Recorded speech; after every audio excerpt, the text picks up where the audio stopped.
Good morning students. तो राजी अज जो आप नैक्सट यूनिट करांगे ओदा नाम है सैल्फ मैनेजमेंट स्किल। ठीक है, यूनिट नंबर 2 ਜਿਹੜੀ कि अपनी फर्स्ट यूनिट सी वो कम्यूनीकेशन नाल रिलेटेड सी, जिवें कि तुसी 9th ਦੇ ਵਿੱਚ ਵੀ ਸੈਲਫ ਮੈਨੇਜਮੈਂਟ ਬਾਰੇ ਪੜਿਆ ਹੈ।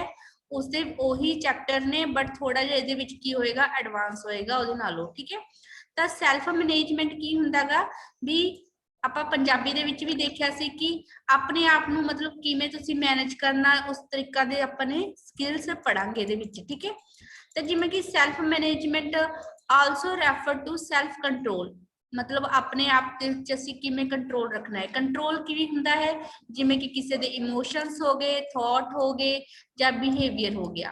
ਠੀਕ ਹੈ, ਉਹਨਾਂ ਨੂੰ ਅਲੱਗ-ਅਲੱਗ ਸਿਚੁਏਸ਼ਨ ਦੇ ਤੁਸੀਂ ਕਿਵੇਂ मतलब काबू करके रखना है। कई बार कोई सिचुएशन ऐदा दी हुंदी है जिहड़ी कि साडे मूड दे अकॉर्डिंग नहीं हुंदी या साडे तो कुछ ऑपोजिट हुंदी है, तां इहो जी सिचुएशन दे विच असीं अपने उत्ते किवें सैल्फ कंट्रोल रखना है। ठीक है, अपने इमोशनस नूं अगर उत्थे सानूं गुस्सा आ रहा है तां सानूं अपने गुस्से ते काबू रखना चाहिदा है। ठीक है, तां इह सारी की हुंदे ने सैल्फ मैनेजमेंट दे विच आंदे ने। जे तुसीं लिखोगे डेफिनेशन तो सैल्फ मैनेजमेंट नूं तुसीं लिख सकदे हो भी सैल्फ मैनेजमेंट नूं असीं सैल्फ कंट्रोल भी कहने आ, जिस दे विच की हुंदा है कोई भी पर्सन अपने जो इमोशनस ने, भावनावां ने या विचार ने या थॉट्स ने जो उहदा बिहेवियर है उसनूं उन्हें अलग-अलग सिचुएशनां दे विच किवें काबू रखना है। ठीक है, उस तो बाद बेसिक ऑफ सैल्फ मैनेजमेंट। ठीक है, बेसिक की ने देखो एक डायग्राम देखी लग रही है तुहानू, कहंदे जदों भी असी कोई भी काम परफॉर्म करना है, ठीक है, to perform well at work and life in general you must to be able to manage and improve yourself in various skills. ठीक है, कहते जदों भी असी चाहे वो साडा कोई काम वाली जगह गई, चाहे असी अपनी जिंदगी की गल करते हैं, हमेशा सानू आप उस दे विच साडे कोल की होनी चाहिए, स्किल होने चाहिए ने उस काम नूं वधिया करन वास्ते। ठीक है, तो काम किवें वधिया होणगे जदों साडे विच वधिया स्किल होणगे। वधिया स्किल किहड़े होणगे राजे, जिवें कि साडे विच वधिया डिसिप्लिन है। ठीक है, timelines, goal setting, problem solving, team work, प्रोफैशनलिज्म।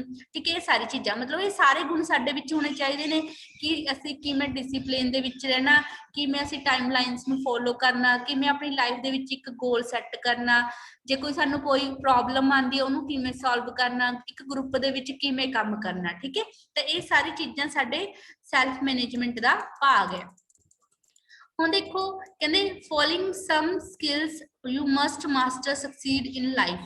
कहते हुण आपां कह सकते भी सैल्फ मैनेजमेंट दे विच किहड़े-किहड़े स्किल्स होने चाहिए ने जिहड़े कि सानू अपनी लाइफ दे विच एक सक्सैसफुल पर्सन बनाते हैं। जिवें कि पहला सी सैल्फ अवेयरनेस। सैल्फ अवेयरनेस की हुंदा है, अवेयर होना, जागरूक होना। ठीक है, ask for a honest feedback. मान लो तुसी अपने आप तो एक फीडबैक लेनी है भी तुसी किस तरह दे पर्सन हो। जे तुसी अपने आप नूं जानदे हो तो तुसी एक ऑनेस्ट फीडबैक अपने आप नूं देवोगे। तो पहला हैगा सैल्फ अवेयरनेस, मतलब अपने प्रति जागरूक होना भी साडे विच की कमियां ने, की खूबियां ने, किस चीज च मैं बहुत वधिया, किस चीज च मैं वीक आ। ते ये सारी चीज काहदे विच आंदी है, साडी सैल्फ अवेयरनेस दे विच आंदी है। उस तो बाद राजी रिस्पॉन्सिबिलिटी की गल करते हैं। रिस्पॉन्सिबिलिटी होंदी है जिम्मेदारी। ठीक है, जदों असी एक जिम्मेदारी निभानी सीखते हैं, वो कोई भी जिम्मेवारी हो सकती है। ठीक है, वेट एडमिट कर दो 2 स्टूडेंट्स में। ठीक है, कोई भी जिम्मेवारी वो हो सकती है। जिवें तुहानूं क्लास दे विच किसी टीचर ने ड्यूटी देती भी तुसीं 2 मिनट लई क्लास नूं चुप कराना है, जां तुहानूं कोई टीचर ने कोई टास्क दे दित्ता, जां घरे तुहाडे पेरेंट्स कहंदे भी अज असीं किते बाहर जाना है, तुसीं घर नूं संभाल के रखना है। ठीक है, घर दी रखवाली रखनी है। तो ये सारियां की हुंदियां ने, रिस्पॉन्सिबिलिटीज हुंदियां ने। ठीक है, तो रिस्पॉन्सिबिलिटी जदों सानूं कोई रिस्पॉन्सिबिलिटी दिंदा है तो सानूं ओह चंगी तरह समझनी चाहिदी है, उसनूं एक महत्वपूर्ण काम समझना चाहिदा है। जद तक जे असीं उहनूं नहीं समझांगे तो असीं उहदे प्रति की होवांगे, लापरवाह होवांगे। बट जे असीं उहनूं अपना काम एक महत्वपूर्ण काम समझ के काम करांगे तो सानूं उस दे विच बहुत कुछ सीखण नूं मिलेगा। ठीक है, जिवें इत्थे इन्हां ने एग्जाम्पल दित्ती है कि तुहाडे टीचर ने तुहानूं कोई काम दित्ता है। ठीक है, ओह वाली चीज़ां सारियां इहदे विच आ गईयां। एंड उस तो बाद राजी टाइम मैनेजमेंट। टाइम मैनेजमेंट भी साडी लाइफ दे विच बहुत ही ज़्यादा इंपॉर्टेंट है क्यों इंपॉर्टेंट है? क्योंकि जे ਅਸੀਂ ਕੋਈ ਵੀ ਚੀਜ਼ ਟਾਈਮ ਤੇ ਨਹੀਂ ਕਰਾਂਗੇ ਉਹਦੀ ਕੋਈ ਵੈਲਿਊ ਨਹੀਂ ਹੈਗੀ। ਠੀਕ ਹੈ, ਹਰ ਇੱਕ ਚੀਜ਼ ਦਾ ਇੱਕ ਟਾਈਮ ਹੁੰਦਾ ਹੈ, ਤਾਂ ਸਾਨੂੰ ਹਰ ਇੱਕ ਕੰਮ ਨੂੰ ਟਾਈਮ ਤੇ ਕਰਨਾ ਚਾਹੀਦਾ ਹੈ। ਠੀਕ ਹੈ, मतलब की आ जे असी remove waste and redundancy from work, मतलब जेडे फालतू टाइम आ ਜਾਂ ਰਿਡੈਂਸੀ ਕਾਪੀ ਨੂੰ ਕਹਿ ਦਿੰਦੇ ਆ, ਜਿਹੜਾ ਅਸੀਂ ਕਰਦੇ ਆ ਉਸ ਨੂੰ ਆਪਣੇ ਵਰਕ ਦੇ ਵਿੱਚੋਂ ਰਿਮੂਵ ਕਰਨਾ ਚਾਹੀਦਾ ਹੈ। ਹਮੇਸ਼ਾ ਜਿਹੜੀਆਂ ਕੰਮ ਦੀਆਂ ਗਾਈਡਲਾਈਨਸ ਹੁੰਦੀਆਂ ਨੇ ਉਸ ਨੂੰ ਫੋਲੋ ਕਰਕੇ ਟਾਈਮ ਤੇ ਉਹਨੂੰ ਖਤਮ ਕਰਨਾ ਚਾਹੀਦਾ ਹੈ। ਜਿਵੇਂ ਕਿ ਮੈਂ ਤੁਹਾਨੂੰ ਕਹਿੰਦਾ ਵੀ ਆਹ ਚੈਪਟਰ ਤੁਸੀਂ ਇੰਨੇ ਵੀਕ ਤੱਕ ਕਰਨੇ ਆ, ਆ ਯੂਨਿਟ ਤੁਸੀਂ ਇੱਕ ਵੀਕ ਦੇ ਵਿੱਚ ਪੂਰੀ ਕਰਨੀ ਆ। ਇਟ ਮੀਨਸ ਇਹ ਕਿ ਤੁਹਾਡਾ ਟਾਈਮ ਮੈਨੇਜ ਕਰ ਹੋ ਰਿਹਾਗਾ, ਤਾਂ ਤੁਸੀਂ ਉਸ ਨੂੰ ਐਜ਼ ਏ ਆਪਣੇ ਟਾਈਮ ਵਿੱਚ ਮੈਨੇਜ ਕਰਕੇ ਵੀ ਹਾਂਜੀ ਇੱਕ ਦਿਨ ਮੈਂ ਆਹ ਚੈਪਟਰ ਕਰ ਲੂ, ਇੱਕ ਦਿਨ ਮੈਂ ਆਹ ਚੈਪਟਰ ਕਰ ਲੂ। ਜੇ ਤੁਸੀਂ ਨਹੀਂ ਕੱਲ ਨੂੰ ਕਰ ਲੂ, ਨਹੀਂ ਪਰਸੋਂ ਕਰ ਲੂ, ਹਨਾ, ਜੇ ਤੁਸੀਂ ਐ ਕਹੋਗੇ ਫਿਰ ਇਹਦੇ ਨਾਲ ਕੀ ਹੁੰਦਾਗਾ, ਇਸ ਦੇ ਨਾਲ ਹੁੰਦਾਗਾ ਕਿ ਤੁਸੀਂ ਟਾਈਮ ਨੂੰ ਵੇਸਟ ਕਰ ਰਹੇ ਹੋ। ਠੀਕ ਹੈ, ਉਸ ਤੋਂ ਬਾਅਦ ਅਡੈਪਟੇਬਿਲਿਟੀ ਹੁੰਦੀ ਹੈ। ਅਡੈਪਟੇਬਿਲਿਟੀ ਕੀ ਹੁੰਦੀ ਹੈ? stay current with the best practice and read up on new information always। adaptability ਹੁੰਦੀ ਹੈ ਕਿਸੇ ਚੀਜ਼ ਨੂੰ ਅਪਣਾਣਾ। ਠੀਕ ਹੈ, ਕਦੇ ਹਮੇਸ਼ਾ ਆਪਾਂ ਸੋਚਦੇ ਵੀ ਨਹੀਂ ਆਹ ਚੀਜ਼ ਮੇਰੇ ਅਕੋਰਡਿੰਗ ਹੋਣੀ ਚਾਹੀਦੀ ਹੈ, ਤਾਂ ਕੋਈ ਵੀ ਚੀਜ਼ ਤੁਹਾਡੇ ਅਕੋਰਡਿੰਗ ਨਹੀਂ ਹੋ ਸਕਦੀ। ਠੀਕ ਹੈ, ਕਈ ਚੀਜ਼ਾਂ ਤੁਹਾਡੇ ਅਕੋਰਡਿੰਗ ਹੋ ਸਕਦੀਆਂ ਨੇ, ਜਿਵੇਂ ਘਰ ਦੇ ਵਿੱਚ ਕੋਈ ਇੱਕ ਬੱਚਾ ਗਾ, ਉਹਦੇ ਮਤਲਬ ਹੋਰ ਭੈਣ ਭਰਾ ਨਹੀਂ ਹੈਗੇ, ਉਹ ਕਹੂੰਗਾ ਨਹੀਂ ਆਹ ਸਾਰੀ ਚੀਜ਼ਾਂ ਮੇਰੇ ਅਕੋਰਡਿੰਗ ਹੋਣ, ਬਟ ਦੂਜੇ ਵਾਲੇ ਪਰਸਨ ਨੂੰ ਦੇਖ ਕੇ ਲੱਗੇਗਾ ਨਹੀਂ ਇਹ ਸਟਬਰਨ ਬੱਚਾ ਗਾ, ਜਿੱਦੀ ਬੱਚਾ ਗਾ। ਬਟ ਤੁਸੀਂ ਕੁਝ ਚੀਜ਼ਾਂ ਤੁਹਾਡੇ ਪੇਰੈਂਟਸ ਦੇ ਅਕੋਰਡਿੰਗ ਵੀ ਹੁੰਦੀਆਂ ਨੇ, ਜਾਂ ਕੁਝ ਹੋਰ ਰਿਸ਼ਤੇਦਾਰ ਜਾਂ ਕੁਝ ਵੀ ਲਗਾ ਲਓ ਉਸ ਦੇ ਅਕੋਰਡਿੰਗ ਹੁੰਦੀ ਹੈ। ਤਾਂ ਹਮੇਸ਼ਾ ਤੁਹਾਨੂੰ ਅਡੈਪਟੇਬਿਲਿਟੀ ਮਤਲਬ ਹਰ ਇੱਕ ਚੀਜ਼ ਨੂੰ ਅਪਣਾਉਣਾ ਸਿੱਖਣਾ ਚਾਹੀਦਾ ਹੈ ਆਪਣੀ ਲਾਈਫ ਦੇ ਵਿੱਚ, ਚਾਹੇ ਤੁਸੀਂ ਉਸ ਤੋਂ ਖੁਸ਼ ਹੋ ਚਾਹੇ ਨਾ ਖੁਸ਼ ਹੋ, ਹੌਲੀ ਹੌਲੀ ਤੁਸੀਂ ਉਸਦੇ ਆਦੀ ਬਣ ਜਾਓਗੇ। ਠੀਕ ਹੈ, ਫੋਰ ਐਗਜ਼ਾਮਪਲ ਆਪਾਂ ਇੰਗਲਿਸ਼ ਸਬਜੈਕਟ ਦੀ ਗੱਲ ਕਰਦੇ ਹਾਂ। ਮੰਨ ਲਓ ਤੁਸੀਂ ਇੰਗਲਿਸ਼ ਸਬਜੈਕਟ ਨਹੀਂ ਪੜ੍ਹਿਆ ਜਾਂ ਇੰਗਲਿਸ਼ ਮੀਡੀਅਮ ਦੀ ਗੱਲ ਕਰਦੇ ਆ। ਹੁਣ ਜੇ ਤੁਸੀਂ ਮੰਨ ਲਓ 9ਵੀਂ ਚ ਰੱਖ ਲਿਆ, ਤੁਹਾਨੂੰ ਇੱਕ ਵਾਰ ਤਾਂ ਔਖਾ ਲੱਗੇਗਾ, ਬਟ ਹੌਲੀ ਹੌਲੀ ਤੁਸੀਂ ਉਹਦੇ ਕੀ ਬਣ ਜਾਓਗੇ, ਹੈਬਚੁਅਲ ਬਣ ਜਾਓਗੇ। ਤਾਂ ਅਡੈਪਟੇਬਿਲਿਟੀ ਨੂੰ ਵੀ ਅਸੀਂ ਆਪਣੀ ਲਾਈਫ ਦੇ ਵਿੱਚ ਕੀ ਹੈ ਸਾਨੂੰ ਅਪਣਾਉਣਾ ਚਾਹੀਦਾ ਹੈ। ਠੀਕ ਹੈ, ਅੱਗੇ ਰਾਜੇ ਹੁਣ ਆਪਣਾ ਸੈਸ਼ਨ ਨੰਬਰ 1 ਸ਼ੁਰੂ ਹੋ ਰਿਹਾ ਹੈ। ਉਹ ਤਾਂ ਸਾਰਾ ਆਪਾਂ ਸੈਲਫ ਮੈਨੇਜਮੈਂਟ ਬਾਰੇ ਪੜ੍ਹਿਆ ਸੀ। ਇਹ ਹੈਗਾ ਸਟ੍ਰੈਸ ਮੈਨੇਜਮੈਂਟ। ਠੀਕ ਹੈ, ਸਟ੍ਰੈਸ ਮੈਨੇਜਮੈਂਟ ਜਿਹੜਾ ਸਾਡਾ ਤਣਾਅ ਹੈ ਅਸੀਂ ਉਸ ਨੂੰ ਕਿਵੇਂ ਮੈਨੇਜ ਕਰਨਾ ਹੈ। ਤਣਾਅ ਕੀ ਹੁੰਦਾ? ਕਿਸੇ ਕੰਮ ਦੀ ਟੈਨਸ਼ਨ ਹੋਣੀ, ਆਹ ਕੰਮ ਟਾਈਮ ਤੇ ਪੂਰਾ ਨਹੀਂ ਹੋ ਰਿਹਾ, ਜਾਂ ਮੇਰਾ ਨੈਟ ਪੈਕ ਖਤਮ ਹੋ ਗਿਆ, ਮੈਂ ਕਲਾਸ ਲਗਾਣੀ ਹੈ। ਛੋਟੀ ਛੋਟੀ ਗੱਲਾਂ ਦਾ ਵੀ ਸਾਨੂੰ ਤਣਾਅ ਹੋ ਜਾਂਦਾਗਾ। ਠੀਕ ਹੈ, ਜਾਂ ਮੇਰਾ ਕੰਮ ਪੂਰਾ ਨਹੀਂ, ਮੇਰੀ ਆਹ ਕਲਾਸ ਮਿਸ ਹੋ ਗਈ, ਮੰਮੀ ਨੇ ਮੈਨੂੰ ਆਹ ਕੰਮ ਕਿਹਾ ਸੀ, ਮੇਰੇ ਤੋਂ ਇਹ ਕੰਮ ਨਹੀਂ ਪੂਰਾ ਹੋਇਆ, ਡੈਡੀ ਨੇ ਮੈਨੂੰ ਆਹ ਕੰਮ ਕਿਹਾ ਸੀ, ਹਨਾ। ਇਹ ਸਾਰੀ ਛੋਟੀ ਛੋਟੀ ਚੀਜ਼ਾਂ ਨੂੰ ਅਸੀਂ ਕੀ ਕਹਿ ਦਿੰਦੇ ਆ? ਸਟ੍ਰੈਸ ਕਹਿ ਦਿੰਦੇ ਆ, ਤਣਾਅ ਕਹਿ ਦਿੰਦੇ ਆ। ਜਿਵੇਂ ਕਿ ਤੁਸੀਂ ਇਹ ਦੇਖ ਰਹੇ ਹੋ, ਜਦੋਂ ਸਾਡਾ ਸਟ੍ਰੈਸ ਬਹੁਤ ਹੀ ਜ਼ਿਆਦਾ ਹੋ ਜੇ, ਮਤਲਬ ਇੱਕ ਇੱਥੇ ਬੌਂਗ ਦੀ ਫੋਟੋ ਬਣੀ ਹੋਈ ਆ ਕਿ ਇੰਨਾ ਜ਼ਿਆਦਾ ਹੋ ਜੇ ਵੀ ਅਸੀਂ ਉਹਨੂੰ ਸਹਿਣ ਨਹੀਂ ਕਰ ਸਕਦੇ, ਉਦੋਂ ਸਾਡਾ ਅਗਰੈਸ਼ਨ ਬਣ ਕੇ ਬਾਹਰ ਨਿਕਲਦਾਗਾ, ਗੁੱਸਾ ਬਣ ਕੇ ਨਿਕਲਦਾਗਾ। ਠੀਕ ਹੈ, ਤਾਂ ਸਟ੍ਰੈਸ ਨੂੰ ਅਸੀਂ ਕਿਵੇਂ ਮੈਨੇਜ ਕਰਨਾਗਾ ਆਪਣੀ ਲਾਈਫ ਦੇ ਵਿੱਚ? ਤਾਂ ਕਹਿੰਦੇ ਇੱਥੇ ਇਹਨਾਂ ਨੇ ਦੱਸਿਆ ਹੋਇਆਗਾ, ਕਹਿੰਦੇ have you ever felt worried that you will not pass in an exam. ਕਹਿੰਦੇ ਕਦੇ ਏਦਾਂ ਤੁਹਾਡੇ ਨਾਲ ਏਦਾਂ ਹੋਇਆ ਕਿ ਤੁਸੀਂ ਕਿਸੇ ਐਗਜ਼ਾਮ ਦੇ ਵਿੱਚ ਪਾਸ ਨਹੀਂ ਹੋਏ ਤਾਂ ਤੁਸੀਂ ਉਸਦੇ ਰਿਗਾਰਡਿੰਗ ਟੈਨਸ਼ਨ ਦੇ ਵਿੱਚ ਆ? ਹਾਂ, ਹੁੰਦਾਗਾ ਸਾਡੇ ਨਾਲ। ਤੇ ਸਾਡਾ ਕੋਈ ਟੈਸਟ ਨਹੀਂ ਕਲੀਅਰ ਹੁੰਦਾ, ਅਸੀਂ ਕਲਾਸ ਦੇ ਵਿੱਚ ਫੇਲ ਹੋ ਜਾਂਦੇ ਆ, ਉਹਦੇ ਨਾਲ ਕੀ ਹੁੰਦਾਗਾ, ਅਸੀਂ ਪ੍ਰੈਸ਼ਰਾਈਜ਼ਡ ਫੀਲ ਕਰਦੇ ਆ। ਉਸ ਟਾਈਮ ਕੀ ਹੁੰਦਾ, ਲੋਕ ਚਾਹੇ ਸਾਨੂੰ ਕਿੰਨਾ ਵੀ ਖੁਸ਼ ਰੱਖਣ ਦੀ ਕੋਸ਼ਿਸ਼ ਕਰਨ, ਬਟ ਅਸੀਂ ਆਪਣੇ ਹੀ ਖਿਆਲਾਂ ਦੇ ਵਿੱਚ ਗੁੰਮ ਹੁੰਨੇ ਆ, ਤੇ ਆਪਾਂ ਜੀ ਇੱਕ ਛੋਟਾ ਜਿਹਾ ਦਾਇਰਾ ਬਣਾ ਲੈਂਦੇ ਆ ਆਪਣੀ ਹੀ ਟੈਨਸ਼ਨਾਂ ਦਾ, ਤੇ ਕਿਸੇ ਹੈਪੀਨੈਸ ਨੂੰ ਆਪਣੇ ਅੰਦਰ ਨਹੀਂ ਆਉਣ ਦਿੰਦੇ। ਠੀਕ ਹੈ, ਤਾਂ ਇਹ ਸਾਰੀ ਚੀਜ਼ਾਂ ਕੀ ਹੁੰਦੀਆਂ ਨੇ, ਜਦੋਂ ਇਹ ਸਾਰੀ ਚੀਜ਼ਾਂ ਨੂੰ ਅਸੀਂ ਆਪਣੇ ਉੱਪਰ ਹਾਵੀ ਹੋਣ ਦਿੰਦੇ ਆ, ਉਦੋਂ ਸਾਡਾ ਕੀ ਬਣਦਾਗਾ? ਸਟ੍ਰੈਸ ਬਣਦਾਗਾ। ਤਾਂ ਆਪਾਂ ਨੂੰ ਹਮੇਸ਼ਾ ਇਹ ਚਾਹੀਦਾ ਕਿ ਆਪਣੇ ਆਪ ਨੂੰ ਅਸੀਂ ਮੋਟੀਵੇਟ ਕਰਦੇ ਰਹੀਏ ਤਾਂ ਕਿ ਅਸੀਂ ਇਹ ਸਟ੍ਰੈਸ ਤੋਂ ਦੂਰ ਹੋ ਸਕੀਏ। ਤਾਂ ਹੁਣ ਇੱਥੇ ਕਹਿੰਦਾ ਫਸਟ ਆਫ ਆਲ ਕਹਿੰਦਾਗਾ ਸਟ੍ਰੈਸ ਕੀ ਹੁੰਦਾ ਹੈ? Stress can defined as our emotions, mental, physical and social reaction to any perceived demands or threats। ਠੀਕ ਹੈ, ਸਟ੍ਰੈਸ ਕੀ ਹੋ ਸਕਦਾ? ਸਾਡੇ ਭਾਵਨਾਵਾਂ, ਸਾਡੀ ਮੈਂਟਲੀ ਸਟੇਟਮੈਂਟ ਜੋ ਵੀ ਕਹਿ ਸਕਦੇ ਆ, ਫਿਜ਼ੀਕਲ ਮਾਨਸਿਕ ਜਿਹਨੂੰ ਕਹਿੰਦੇ ਆ, ਮਾਨਸਿਕ, ਸਰੀਰਿਕ, ਸੋਸ਼ਲ ਰਿਐਕਸ਼ਨ। ਠੀਕ ਹੈ, ਸਮਾਜਿਕ ਜਿਵੇਂ ਤੁਹਾਡੇ ਰਿਐਕਸ਼ਨਸ ਹੋ ਗਏ, ਕਿਸੇ ਨਾਲ ਫਰੈਂਡ ਨਾਲ ਨਹੀਂ ਬੋਲ ਰਹੇ, ਮੰਮੀ ਡੈਡੀ ਨਾਲ ਗੁੱਸਾ ਹੋ ਗਏ, ਤੁਹਾਡੀ ਕੋਈ ਡਿਮਾਂਡ ਹੋ ਗਈ ਜਾਂ ਕੋਈ ਖਤਰਾ ਹੋ ਗਏ, ਇਹ ਸਾਰੀ ਚੀਜ਼ਾਂ ਕੀ ਬਣ ਜਾਂਦੀਆਂ ਨੇ? ਸਾਡਾ ਸਟ੍ਰੈਸ ਬਣ ਜਾਂਦੀਆਂ ਨੇ। ਠੀਕ ਹੈ, these डिमांड्स और थ्रेट्स और कॉल्ड स्ट्रेसर्स। ठीक है, ये सारी डिमांड्स ते खतरियां नूं असीं की कहने आ, स्ट्रेसर कहने आ। Stressor are the reason for stress. ठीक है, ਜਿਹੜੇ ਸਟ੍ਰੈਸਰਸ ਹੁੰਦੇ ਨੇ ਇਹ ਕਾਹਦਾ ਰੀਜ਼ਨ ਬਣਦੇ ਨੇ, ਸਾਡਾ ਸਟ੍ਰੈਸ ਦਾ ਰੀਜ਼ਨ ਬਣਦੇ ਨੇ। ਜਿਵੇਂ ਕਿ ਇੱਥੇ ਕੋਈ ਐਗਜ਼ਾਮਪਲ ਦਿੱਤੀ ਆ, you are too close to the exam but feel unprepared. ਠੀਕ ਹੈ, ਤੁਸੀਂ ਕਿਸੇ ਐਗਜ਼ਾਮ ਦੇ ਇੰਨੇ ਜ਼ਿਆਦਾ ਨੇੜੇ ਹੋ ਬਟ ਜਿਸ ਦਿਨ ਉਹ ਐਗਜ਼ਾਮ ਤੁਸੀਂ ਦੇਣਾ ਚਾਹੁੰਦੇ ਹੋ ਉਸ ਦਿਨ ਤੁਸੀਂ ਅਨਪ੍ਰੀਪੇਅਰਡ ਫੀਲ ਕਰਦੇ ਹੋ। ਠੀਕ ਹੈ, you are experience a loss of someone close in the family। ठीक है, ਤੁਸੀਂ ਕੀ ਕਰਦੇ ਹੋ, ਐਕਸਪੀਰੀਅੰਸ ਕਰਦੇ ਹੋ ਕਿ ਕੋਈ ਤੁਹਾਡਾ ਰਿਸ਼ਤੇਦਾਰ ਤੁਹਾਡੀ ਫੈਮਿਲੀ ਦੇ ਵਿੱਚ ਤੁਹਾਡੇ ਬਹੁਤ ਨੇੜੇ ਸੀ। ਠੀਕ ਹੈ, ਤੁਸੀਂ ਉਹਨੂੰ ਖੋ ਦਿੱਤੇ ਆ। ਤਾਂ ਇਹ ਸਾਰੀ ਚੀਜ਼ਾਂ ਕੀ ਹੁੰਦੀਆਂ ਨੇ, ਸਾਡਾ ਸਟ੍ਰੈਸ ਦਾ ਕਾਰਨ ਬਣਦੀ ਆ। ਠੀਕ ਹੈ, ਇੰਨਾ ਤੱਕ ਸਮਝ ਆਇਆ ਸਾਰੇ ਬੱਚਿਆਂ ਨੂੰ? ਸਾਰੇ ਬੱਚਿਆਂ ਨੂੰ ਇੰਨਾ ਸਮਝ ਆਇਆ ਬੇਟਾ? ਹਾਂਜੀ। ਓਕੇ ਬੇਟਾ। ਹਾਂਜੀ। ਅੱਗੇ ਹੋਰ ਸਟ੍ਰੈਸ ਦਾ ਇੱਕ ਹੋਰ ਕਾਰਨ ਕੀ ਹੈ, ਵੇਟ।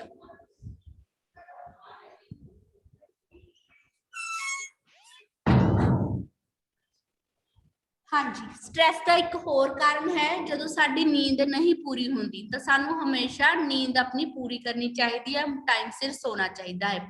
ਅਗਰ ਅਸੀਂ ਟਾਈਮ ਸਿਰ ਨਹੀਂ ਸੌਂਦੇ ਉਹ ਵੀ ਕੀ ਬਣਦਾ ਹੈ, ਸਟ੍ਰੈਸ ਦਾ ਕਾਰਨ ਬਣਦਾ ਹੈ। ਇਹ ਤਾਂ ਸੀ ਰਾਜੇ ਸਟ੍ਰੈਸ ਦੀ ਡੈਫੀਨੇਸ਼ਨਸ। ਹੁਣ ਆਪਾਂ ਗੱਲ ਕਰਾਂਗੇ ਸਟ੍ਰੈਸ ਮੈਨੇਜਮੈਂਟ। ਹੁਣ ਇਹਨੂੰ ਮੈਨੇਜ ਕਿਵੇਂ ਕਰਨਾ ਹੈ। Stress is a part of everyday life. ਠੀਕ ਹੈ, ਜਿਹੜਾ ਤਣਾਅ ਆ ਉਹ ਸਾਡੀ ਰੋਜ਼ਾਨਾ ਲਾਈਫ ਦਾ ਇੱਕ ਹਿੱਸਾ ਹੈ। There are many instances when stress can be helpful। ਕਹਿੰਦੇ ਉਰੇ ਬਹੁਤ ਸਾਰੀਆਂ ਉਦਾਹਰਨਾਂ ਨੇ, ਇੰਸਟੈਂਸਿਸ ਮੀਨਸ ਦਾ ਉਦਾਹਰਨਾਂ, ਜਿਹੜਾ ਕਿ ਸਟ੍ਰੈਸ ਕੈਨ ਬੀ ਹੈਲਪਫੁਲ, ਮਤਲਬ ਸਟ੍ਰੈਸ ਨੂੰ ਅਸੀਂ ਕੀ ਕਰ ਸਕਦੇ ਆ ਵੀ ਹੋ ਸਕਦਾ ਗਾ। ਜਿਵੇਂ ਕਿ a fire alarm is intended to cause stress that alerts you to avoid danger। ਠੀਕ ਹੈ, ਮੰਨ ਲਓ ਇੱਕ ਫਾਇਰ ਅਲਾਰਮ ਹੀ ਵੱਜ ਰਿਹਾ ਹੈ। ਜਦੋਂ ਇੱਕ ਫਾਇਰ ਅਲਾਰਮ ਵੱਜਦਾ ਹੈ ਉਸ ਦੇ ਨਾਲ ਕੀ ਹੁੰਦਾ ਹੈ ਕਿ ਆਪਣਾ ਜੋ ਆਪਾਂ ਨੂੰ ਟੈਨਸ਼ਨ ਹੋਣ ਲੱਗ ਜਾਂਦੀ ਹੈ ਵੀ ਕਿਉਂ ਹਨਾ, ਜਾਂ ਸਾਡੀ ਕੋਈ ਅਸਾਈਨਮੈਂਟ ਮੌਕੇ ਤੇ ਪੂਰੀ ਨਹੀਂ ਹੋ ਰਹੀ, ਇਹ ਸਾਰੀ ਚੀਜ਼ਾਂ ਕੀ ਨੇ ਸਾਡੀਆਂ ਮੀਨਸ ਸਟ੍ਰੈਸ ਦਾ ਪਾਰਟ ਆ। ਇਸ ਦੇ ਵਿੱਚ ਕੀ ਹੁੰਦਾ, ਇਟ ਕੈਨ, ਜਦੋਂ ਸਟ੍ਰੈਸ ਹੁੰਦਾਗਾ ਉਹਦੇ ਨਾਲ ਕੀ ਹੁੰਦਾ ਹੈ, it can harm our emotions and physical health and limit our ability to function well at home, in school and within our relationships. ਠੀਕ ਹੈ, ਕਿ ਜਦੋਂ ਵੀ ਸਾਨੂੰ ਸਟ੍ਰੈਸ ਹੁੰਦਾ ਹੈ ਤਾਂ ਅਸੀਂ ਹਾਰਮ ਹੁੰਨੇ ਆ, ਮਤਲਬ ਇਹ ਸਾਡੇ ਉੱਤੇ ਇੱਕ ਘਾਤ, ਮਤਲਬ ਇੱਕ ਕਹਿ ਸਕਦੇ ਆ ਵੀ ਉਹ ਕੀ ਕਹਿੰਦੇ, ਘਾਤ ਕਹਿੰਦੇ ਉਹਨੂੰ, ਮਤਲਬ ਸਾਡੇ ਉੱਤੇ ਇੱਕ ਨਿਸ਼ਾਨਾ ਸਾਧਦਾ ਹੈਗਾ, ਜਿਵੇਂ ਜਿਹਦੇ ਵਿੱਚ ਸਾਡੇ ਜਿਹੜੇ ਇਮੋਸ਼ਨਲ ਤੇ ਫਿਜ਼ੀਕਲ ਹੈਲਥ ਹੁੰਦੀ ਆ ਉਹ ਇਫੈਕਟ ਹੁੰਦੀ ਹੈ। ਠੀਕ ਹੈ, ਫਿਰ ਜਦੋਂ ਸਾਡੀ ਫਿਜ਼ੀਕਲ ਹੈਲਥ ਜਾਂ ਸਾਡਾ ਦਿਮਾਗ ਹੀ ਨਹੀਂ ਕੰਮ ਕਰ ਰਿਹਾ, ਫਿਰ ਅਸੀਂ ਕੀ ਕਰਦੇ, ਸਾਡਾ ਨਾ ਕਿਤੇ ਸਾਡਾ ਕੰਮ ਕਰਨ ਨੂੰ ਜੀ ਕਰਦਾ, ਨਾ ਅਸੀਂ ਘਰੇ ਵਧੀਆ ਕੰਮ ਕਰ ਸਕਦੇ ਹਾਂ, ਨਾ ਸਕੂਲ ਦੇ ਵਿੱਚ ਵਧੀਆ ਕੰਮ ਕਰ ਸਕਦੇ ਹਾਂ, ਨਾ ਹੀ ਅਸੀਂ ਆਪਣੇ ਰਿਲੇਸ਼ਨਸ਼ਿਪਸ ਦੇ ਵਿੱਚ ਵਧੀਆ ਕੰਮ ਕਰ ਸਕਦੇ, ਚਾਹੇ ਉਹ ਭੈਣ ਭਰਾ ਦਾ ਜਾਂ ਮਦਰ ਸਿਸਟਰ ਦਾ ਹੋ ਗਿਆ। ਠੀਕ ਹੈ, ਮਦਰ ਤੇ ਡਾਟਰ ਦਾ ਹੋ ਗਿਆ, ਫਾਦਰ ਡਾਟਰ ਦਾ ਹੋ ਗਿਆ, ਕੋਈ ਵੀ ਹੋ ਗਿਆ। ਠੀਕ ਹੈ, ਉਸ ਤੋਂ ਬਾਅਦ ਕਹਿੰਦੇ ਨੇ managing stress is about making a plan to be able to cope effectively with daily pressures. ਠੀਕ ਹੈ, ਕਹਿੰਦੇ ਅਸੀਂ ਆਪਣੇ ਸਟ੍ਰੈਸ ਨੂੰ ਕਿਵੇਂ ਮੈਨੇਜ ਕਰ ਸਕਦੇ ਹਾਂ, ਸਾਨੂੰ ਇੱਕ ਪਲਾਨ ਬਣਾਉਣਾ ਪਊਗਾ ਵੀ ਅਸੀਂ ਆਪਣੇ ਜਿਹੜਾ ਵੀ ਸਾਨੂੰ ਡੇਲੀ ਪ੍ਰੈਸ਼ਰ ਹੁੰਦਾਗਾ ਅਸੀਂ ਉਸਨੂੰ ਕਿਵੇਂ ਖਤਮ ਕਰੀਏ। ਠੀਕ ਹੈ, the ultimate goal is to strike a balance between life, work, relationship, relaxation and fun by doing this। ਅਸੀਂ ਇਹ ਚੀਜ਼ ਨੂੰ ਖਤਮ ਕਿਵੇਂ ਕਰ ਸਕਦੇ ਹਾਂ ਤੇ ਆਪਣੀ ਲਾਈਫ ਦੇ ਵਿੱਚ ਅਸੀਂ ਜਾਂ ਆਪਣੇ ਕੰਮ ਦੇ ਵਿੱਚ ਜਾਂ ਆਪਣੇ ਰਿਲੇਸ਼ਨਸ਼ਿਪ ਦੇ ਵਿੱਚ ਅਸੀਂ ਕਿਵੇਂ ਰਿਲੈਕਸੇਸ਼ਨ ਤੇ ਫਨ ਲੈ ਕੇ ਆ ਸਕਦੇ ਹਾਂ। by doing this you are able to deal with the daily stress triggers। Daily stress triggers ਜਿਹੜੇ ਸਾਨੂੰ ਛੋਟੇ ਛੋਟੇ ਤਣਾਅ ਹੁੰਦੇ ਨੇ ਅਸੀਂ ਉਹਨਾਂ ਨੂੰ ਕਿਵੇਂ ਦੂਰ ਕਰ ਸਕਦੇ ਹਾਂ। ਪਹਿਲਾ ਹੈ always keep in mind the ABC of stress। ABC of stress management ਦੀ ਤੁਸੀਂ ਹਮੇਸ਼ਾ ਆਪਣੀ ਲਾਈਫ ਦੇ ਵਿੱਚ ਯਾਦ ਰੱਖਣੀ ਹੈ। ਇਹ ਸਿਰਫ ਕਾਪੀ ਤੇ ਲਿਖਣ ਵਾਲੀ ਗੱਲਾਂ ਨਹੀਂ ਹੈਗੀਆਂ, ਇਹ ਤੁਹਾਡੇ ਐਕਚੁਅਲ ਲਾਈਫ ਦੇ ਵਿੱਚ ਵੀ ਕੰਮ ਆਉਣ ਵਾਲੀਆਂ ਗੱਲਾਂ ਨੇ। ਠੀਕ ਹੈ, ਇਹ ਇੱਕ ਤੁਹਾਡਾ ਸਿਲੇਬਸ ਦਾ ਪਾਰਟ ਨਹੀਂ ਹੈਗਾ, ਇਹ ਤੁਹਾਨੂੰ ਆਪਣੀ ਲਾਈਫ ਦੇ ਵਿੱਚ ਵੀ ਅਪਣਾਉਣੀਆਂ ਚਾਹੀਦੀਆਂ ਨੇ ਇਹ ਗੱਲਾਂ। ਠੀਕ ਹੈ, ਤਾਂ ਪਹਿਲਾ ਹੈਗਾ ਐਡਵਰਸਿਟੀ ਔਰ ਦਾ ਸਟ੍ਰੈਸਫੁਲ ਇਵੈਂਟ। ਠੀਕ ਹੈ, ਮਤਲਬ ਕੀ ਆ, ਜਿਹੜਾ ਵੀ ਤੁਹਾਡਾ ਸਟ੍ਰੈਸਫੁਲ ਇਵੈਂਟ ਹੈ ਉਸਨੂੰ ਤੁਸੀਂ ਧਿਆਨ ਚ ਰੱਖੋ। ਫਿਰ beliefs or the way you respond to the event, ਫਿਰ ਤੁਸੀਂ ਇਹ ਧਿਆਨ ਚ ਰੱਖਣਾ ਵੀ ਜਿਹੜੀ ਵੀ ਉਹ ਪ੍ਰੋਬਲਮ ਤੁਹਾਨੂੰ ਆ ਰਹੀ ਹੈ ਤੁਸੀਂ ਉਸਨੂੰ ਕਿਵੇਂ ਰਿਸਪੌਂਸ ਕਰਨਾ ਹੈ। consequence or actions and outcomes of the event, ਉਹ ਤੋਂ ਬਾਅਦ ਤੁਸੀਂ ਕੀ ਦੇਖਣਾ ਹੈ ਕਿ ਜਿਹੜਾ ਰਿਜ਼ਲਟ ਆ ਰਿਹਾ ਹੈ, ਜੋ ਵੀ ਤੁਸੀਂ ਉਸ ਦੇ ਉੱਤੇ ਐਕਸ਼ਨਸ ਲਏ ਨੇ ਉਸ ਦੀ ਉਹਦਾ ਰਿਜ਼ਲਟ ਕੀ ਆ ਰਿਹਾ ਹੈ ਤੁਹਾਨੂੰ। ਠੀਕ ਹੈ। ਸਟ੍ਰੈਸ ਮੈਨੇਜਮੈਂਟ ਕਹਿੰਦਾ ਕੈਨ ਹੈਲਪ ਯੂ ਟੂ, ਜੇ ਅਸੀਂ ਸਟ੍ਰੈਸ ਮੈਨੇਜਮੈਂਟ ਨੂੰ ਅਪਣਾਉਂਦੇ ਹਾਂ ਆਪਣੀ ਲਾਈਫ ਦੇ ਵਿੱਚ ਤਾਂ ਅਸੀਂ ਕੀ ਕਰ ਸਕਦੇ ਹਾਂ, ਇੱਕ ਸਾਡੀ ਜੋ ਜੋਇਫੁਲ ਲਾਈਫ ਹੈ ਉਸ ਨੂੰ ਅਸੀਂ ਕੀ ਕਰ ਸਕਦੇ ਹਾਂ,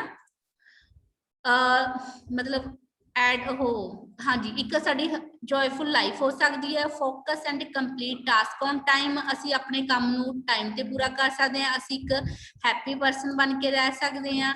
ਠੀਕ ਹੈ। ਐਂਡ ਮੋਰ ਐਨਰਜੈਟਿਕ, ਐਂਡ ਅਸੀਂ ਉਸਦੇ ਨਾਲ ਕਿੰਨਾ ਮੋਰ ਐਨਰਜੈਟਿਕ ਮਤਲਬ ਐਕਟਿਵ ਬਣ ਸਕਦੇ ਹਾਂ। ਤਾਂ ਕਿਸੇ ਦਾ ਮਾਈਕ ਆਨ ਹੈ ਰਾਜੇ, ਜਿਹੜੇ ਆਈਟੀ ਦੇ ਸਟੂਡੈਂਟਸ ਨਹੀਂ ਹੈਗੇ ਉਹ ਕਲਾਸ ਨੂੰ ਲੀਵ ਕਰ ਸਕਦੇ ਆ ਬੇਟਾ। This class is for only IT students. Okay, and next ਆਪਾਂ ਗੱਲ ਕਰਦੇ ਹਾਂ 3 steps of manage stress। ठीक है, मैनेज किमें करने हैं। Be aware that you are stressed, पहला तुसी ये पता करना गा भी तुहानू किस चीज दा स्ट्रेस हो रहा है। Look out for signs of stress such as headache, sleepiness, sadness, भी जेड़ा तुहानू स्ट्रेस हो रहा गा उस दे नाल तुहानू की इफेक्ट हो रहा गा, भी तुहानू सिर दर्द हो रहा गा जां नींद नहीं आ रही, तुहानू उदासी फील हो रही है, कोई टेंशन आ जां नर्वस आ। ठीक है, only when we are aware we can manage stress, जो सानू ये चीज का पता लग गया असी उदों ही स्ट्रेस नू की कर सकते हैं, खत्म कर सकते हैं। फिर identify what is causing your stress. ठीक है, आइडेंटिफाई करना का मतलब भाल करनी है कि वो स्ट्रेस का कारण की है। Find out the reason of for your stress, stress का रीजन की है।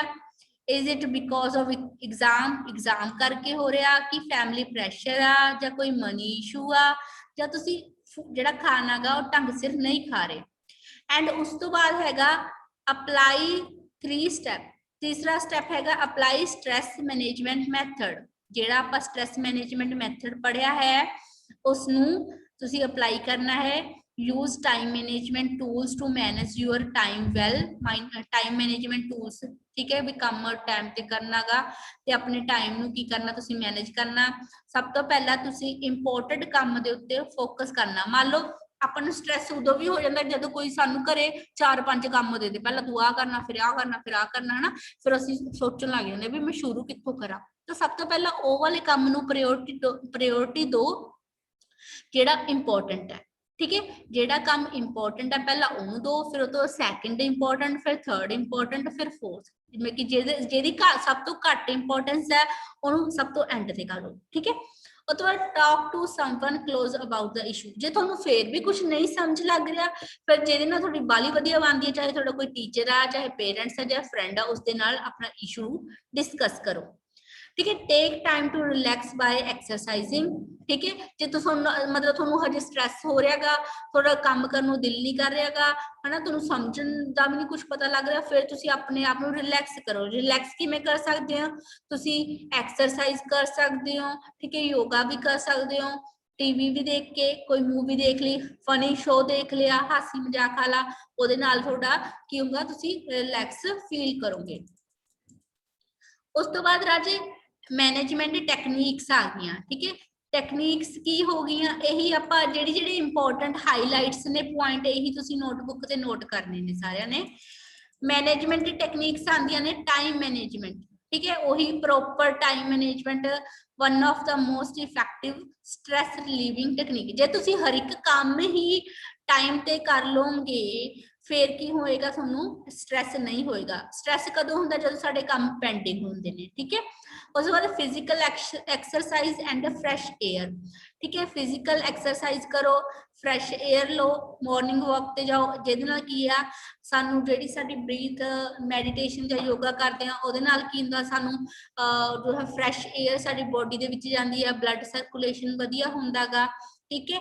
ਆਕਸੀਜਨ ਫਰੈਸ਼ ਮਿਲਦੀ ਹੈ ਜੇ ਅਗਰ ਮਾਰਨਿੰਗ ਵਾਕ ਤੇ ਜਾਂਦੇ ਆ, ਇਹਦੇ ਨਾਲ ਕੀ ਹੈ, ਸਾਡਾ ਦਿਮਾਗ ਵੀ ਵਧੀਆ ਕੰਮ ਕਰੇਗਾ। ਉਸ ਤੋਂ ਬਾਅਦ ਹੈਗਾ ਹੈਲਦੀ ਡਾਈਟ। ਹੈਲਦੀ ਡਾਈਟ ਕੀ ਹੁੰਦਾ ਹੈ, ਅੱਛਾ ਖਾਣਾ, ਠੀਕ ਹੈ, ਜਿਹਦੇ ਵਿੱਚ ਸਾਡਾ ਸੰਪੂਰਨ ਭੋਜਨ, ਕਿਹੜਾ ਕਹਿੰਦੇ ਹੁੰਦੇ ਹੋ ਤੁਸੀਂ, ਸੰਪੂਰਨ ਆਹਾਰ ਸਾਇੰਸ ਦੇ ਵਿੱਚ ਜਿਹੜਾ ਹੁੰਦਾ, ਠੀਕ ਹੈ। ਉਹ ਵਾਲੀ ਤੁਸੀਂ ਆਪਣੀ ਬੈਲੈਂਸ ਡਾਈਟ ਕਰਨੀ ਹੈ, ਜਿਵੇਂ ਕਿ ਦਾਲ, ਰੋਟੀ, ਵੈਜੀਟੇਬਲਸ, ਫਰੂਟ, ਸਾਰੀ ਚੀਜ਼ਾਂ ਤੁਸੀਂ ਲੈਣੀਆਂ ਨੇ। ਉਸ ਤੋਂ ਬਾਅਦ ਹੈਗਾ ਪੋਜ਼ਿਟਿਵਿਟੀ।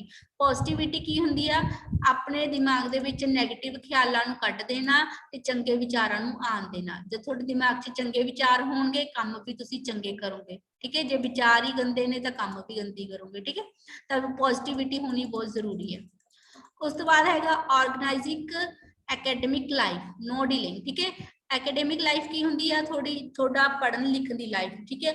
ਉਹਦੇ ਵਿੱਚ ਪ੍ਰੋਪਰ ਤੁਸੀਂ ਆਪਣੇ ਕਲਾਸ ਦੇ ਨੋਟਸ ਬਣਾਉਣੇ ਨੇ, ਅਸਾਈਨਮੈਂਟ ਨੂੰ ਕੰਮ ਟਾਈਮ ਤੇ ਕਰਨਾ ਗਾ, ਠੀਕ ਹੈ। ਸਾਰੀ ਜਿਹੜੀਆਂ ਵੀ ਡੈਡਲਾਈਨਸ ਨੇ ਤੁਹਾਡੇ ਕੰਮ ਦੀਆਂ, ਉਸਨੂੰ ਆਪ ਹਮੇਸ਼ਾ ਧਿਆਨ ਦੇ ਵਿੱਚ ਰੱਖਦੇ ਹੋਏ ਆਪਣੇ ਕੰਮ ਨੂੰ ਪੂਰਾ ਕਰਨਾ।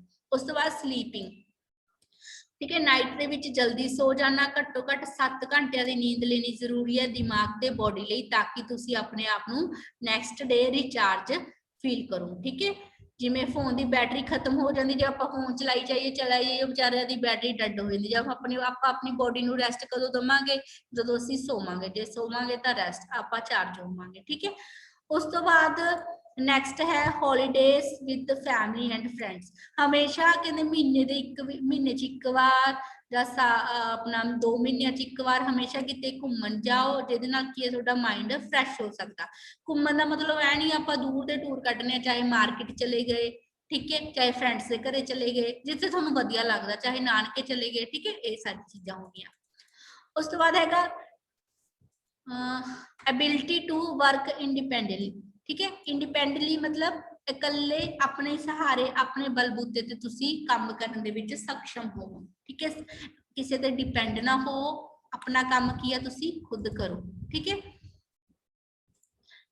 ਉਸ ਤੋਂ ਬਾਅਦ ਰਾਜੇ ਇਹਦੇ ਵਿੱਚ ਕੀ ਆ ਜਾਏਗਾ, ਜਦੋਂ ਤੁਸੀਂ ਆਪਣਾ ਕੰਮ ਆਪ ਕਰੋਗੇ, ਅਬਿਲਿਟੀ ਹੋਏਗੀ, ਤਾਂ ਤੁਸੀਂ ਸੈਲਫ ਅਵੇਅਰ ਹੋਵੋਗੇ, ਸੈਲਫ ਮੋਨੀਟਰਿੰਗ ਹੋਵੋਗੇ, ਸੈਲਫ ਕਰੈਕਟਿੰਗ ਹੋਵੋਗੇ, ਠੀਕ ਹੈ। ਉਸ ਤੋਂ ਬਾਅਦ ਫਿਰ ਉਸ ਤੋਂ ਬਾਅਦ knowing what you need to, ਠੀਕ ਹੈ।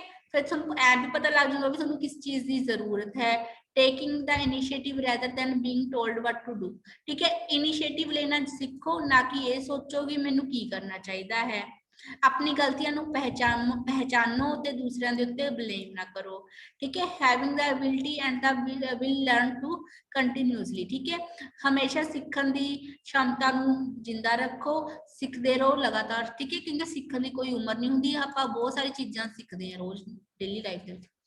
ਨੈਕਸਟ ਹੈਗਾ ਇਮੋਸ਼ਨਲ ਇੰਟੈਲੀਜੈਂਸ, ਠੀਕ ਹੈ। ਇਮੋਸ਼ਨਲ ਇੰਟੈਲੀਜੈਂਸ ਕੀ ਹੁੰਦਾ ਹੈ, is ability to identify and manage one's own emotion as well the emotions of others, ठीक है। किसी दे इमोशंस दी आइडेंटिफाई करने, ਉਹਨਾਂ ਦੇ ਇਮੋਸ਼ਨਸ ਦੀ ਕਦਰ ਕਰਨੀ, ਠੀਕ ਹੈ। ਇਹਦੇ ਵਿੱਚ ਕੀ ਹੋਏਗਾ, ਉਹੀ ਇਮੋਸ਼ਨਲ ਅਵੇਅਰਨੈਸ, ਠੀਕ ਹੈ। ਕਿਸੇ ਦੇ ਇਮੋਸ਼ਨ ਬਾਰੇ ਤੁਹਾਨੂੰ ਅਬਿਲਿਟੀ ਹੋਣੀ, ਮਤਲਬ ਤੁਹਾਨੂੰ ਪਤਾ ਹੋਣਾ ਚਾਹੀਦਾ ਗਾ, ਅਗਲਾ ਨਾਲ ਦਾ ਦੁਖੀ ਬੈਠਾ, ਤੁਸੀਂ ਹੱਸੀ ਜਾ ਰਹੇ ਹੋ, ਠੀਕ ਹੈ। ਉਸ ਤੋਂ ਬਾਅਦ ਹਾਰਨੈਸਿੰਗ ਇਮੋਸ਼ਨਸ ਹੁੰਦੇ ਨੇ, ਤਾਂ ability to harness and harnessing emotions. Harnessing emotions ਕੀ ਹੁੰਦੇ ਨੇ, to the ability to harness and apply emotions to task like thinking and problem solving। ਅਗਰ ਤੁਹਾਡੇ ਕੋਲ ਕੋਈ ਪਰਸਨ ਪ੍ਰੋਬਲਮ ਲੈ ਕੇ ਆ ਰਿਹਾ ਗਾ, ਤਾਂ ਤੁਸੀਂ ਉਸਦੀ ਇਮੋਸ਼ਨਸ ਬਾਰੇ ਸੋਚੋ, ਠੀਕ ਹੈ, ਐਂਡ ਉਸਦੀ ਪ੍ਰੋਬਲਮ ਦਾ ਸੋਲੂਸ਼ਨ ਕਰੋ। ਮੈਨੇਜਿੰਗ ਇਮੋਸ਼ਨਸ, ਆਪਣੀ ਜੋ ਭਾਵਨਾਵਾਂ ਨੇ ਉਹਨਾਂ ਨੂੰ ਕਿਵੇਂ ਮੈਨੇਜ ਕਰਨਾ ਗਾ, ਠੀਕ ਹੈ। the ability to regulate one's own emotions when necessary and help others to do same। ਮਤਲਬ ਉਹੀ ਆ ਵੀ ਕਿਸੇ ਦੇ ਇਮੋਸ਼ਨ ਨੂੰ ਤੁਸੀਂ ਕਿਵੇਂ ਮੈਨੇਜ ਕਰਨਾ ਗਾ, ਕਿਵੇਂ ਉਸਦੀ ਹੈਲਪ ਕਰਨੀ ਆ, ਠੀਕ ਹੈ।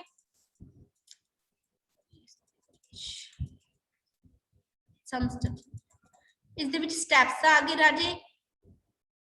इमोशनल इंटैलीजेंस दे अंडरस्टैंड योर इमोशन, पहला अपनी भावनावां नूं समझो, फिर उसनूं रैशनलाइज करो। डू नॉट टेक डिसीजन, ठीक है, फटाफट डिसीजन लेने की गाली ना करो, उसनूं चंगी तरह ध्यान से सोचो।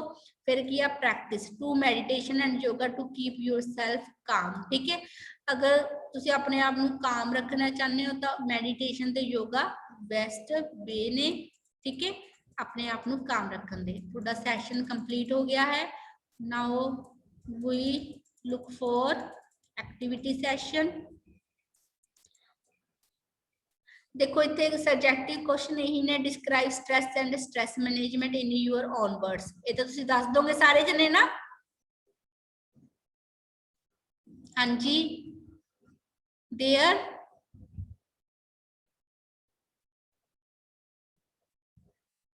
बलजोत, हुसन, खुशपिंदर, रमन, आंसर दो बेटा।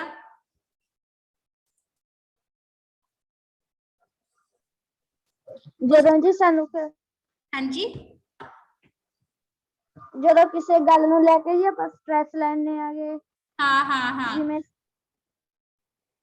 हाँ जिमें की ਜਿਵੇਂ ਕਿ ਆਪਾਂ ਨੀਂਦ ਠੀਕ ਨਹੀਂ ਲੈਂਦੇ, ਕੰਮ ਆਪਣਾ ਟਾਈਮ ਤੇ ਨਹੀਂ ਕਰਦੇ, हाँ ਤਾਂ ਉਸ ਨਾਲ ਆਪਣੇ ਦਿਮਾਗ ਤੇ ਬਰਡਨ ਪੈ ਜਾਂਦਾ, ਤਾਂ ਸਟ੍ਰੈਸ हाँ ਹੁੰਦਾ। हाँ हाँ स्ट्रेस ते स्ट्रेस मैनेजमेंट, स्ट्रेस मैनेजमेंट फिर उन्होंने किवें मैनेज करना गा सी, है ना, ये सारा आप पढ़ के हटे हैं।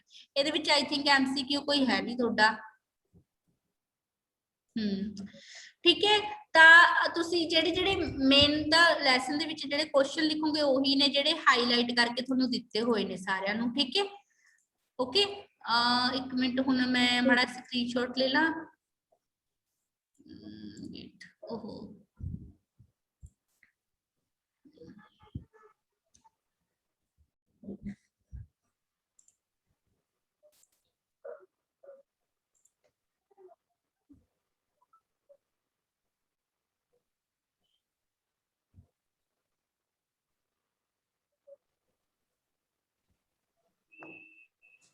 बाकी जने तुसी भी स्क्रीनशॉट ले लो, ठीक है। एक मिनट मैं इधर कर रही हूँ, ले लो।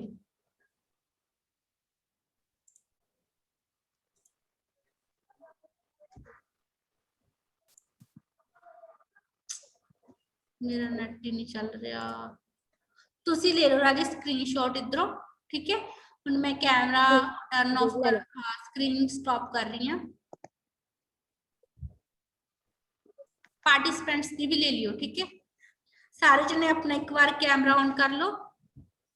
कल बच्चे वधिया आ गए सी, अज फिर नहीं आए हैगे। किन्ने जने, किरण नहीं आई हैगी, संदीप नहीं आई, हुसनप्रीत, जीनत भी नहीं आई हैगी। खुशपिंदर कैमरा ऑन कर लो बेटा। ठीक है, चलो एक मिनट, मैं अपना तो करना भूल गई, सॉरी।